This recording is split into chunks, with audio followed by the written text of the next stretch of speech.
Coucou chers élèves, dans cette vidéo nous allons apprendre à reconnaître graphiquement la parité d'une fonction. Nous avons donc notre activité. Dans cette activité on nous dit déterminer la parité de chacune des fonctions dont la courbe est représentée ci-dessous. Alors nous avons quatre types ici, première, deuxième, troisième et quatrième.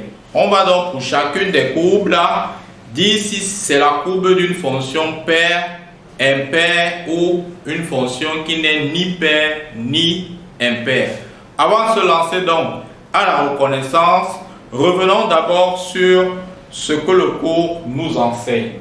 Alors, le cours nous dit que si on a une fonction f définie sur un intervalle i, c'est f sa courbe. F est paire si et seulement si sa courbe est symétrique par rapport à l'axe des ordonnées, c'est-à-dire l'axe ici. Autrement dit symétrique. Je sais que parmi vous, il y a des gens qui ne savent pas trouver la symétrie par rapport à l'axe des ordonnées. Cela veut dire quoi? Ça veut dire par exemple, si je prends ici deux points et que je vais chercher leur symétrie par rapport à l'axe des ordonnées, voilà comment est-ce que ça se fait. Je place perpendiculairement à l'axe des ordonnées de manière à ce que ma règle touche le premier point et je cherche, il faut que j'ai un angle droit là, puis je cherche le point tel que la distance ici soit la même que celle de l'autre côté. Voilà le symétrique de ce premier point. Et donc je dois faire ça pour tous les points qui sont ici. Je cherche et je cherche comme ça et comme ça. Voilà. Autrement dit donc, pour que ça soit symétrique, il faudrait que j'ai quelque chose comme ceci. Vous voyez? Voilà donc la courbe, l'allure d'une courbe qui est symétrique par rapport à l'axe des ordonnées. Quand c'est le cas, on dit que ça c'est la courbe d'une fonction paire. Maintenant, dans le cas d'une fonction impaire, le cours nous dit que f est impair si et seulement si sa courbe CF est symétrique par rapport à l'origine. Par rapport à O. Ça c'est par rapport symétrique par rapport à O. Qu'est-ce que ça veut dire? C'est-à-dire que voici mon point O. Pour que ça soit la courbe d'une fonction impaire, il faut que j'ai de la symétrie de cette première partie par rapport à O. Symétrie par rapport à O, je place mon premier point, je trace la droite passant par O et ce point et je cherche le point qui soit à égale distance du premier comme ceci. Je fais la même chose là-bas.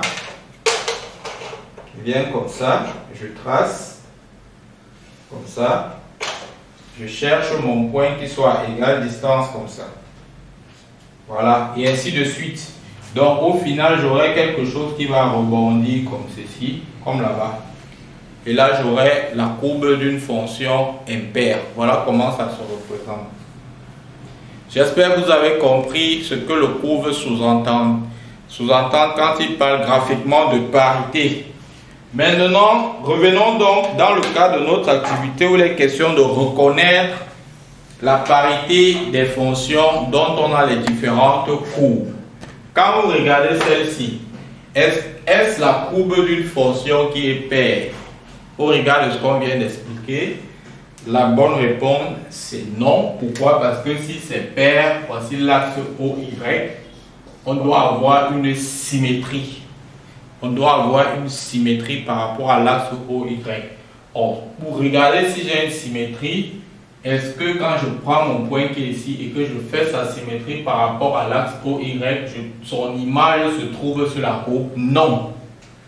L'image ne se trouve pas sur la courbe. Auquel cas, ça, c'est pas la courbe d'une fonction impaire.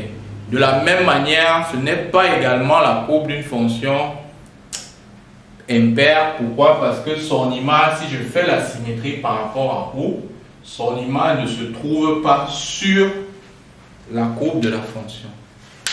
Donc, elle n'est ni paire ni impaire. Je prends mon deuxième cas. Voici mon deuxième cas. Si je prends ici et que je trace, vous voyez là qu'on peut évidemment avoir là, elle n'est pas sur la courbe, elle semble mais elle n'est pas sur la courbe. Si je prends là, je trace, je fais la même chose, hein, je trace et que je prends ceci, je prends là, elle n'est pas sur la courbe, donc ceci n'est pas impair, également n'est pas la courbe d'une fonction paire. Voilà comment est-ce qu'on fait pour vérifier si c'est le cas ou pas.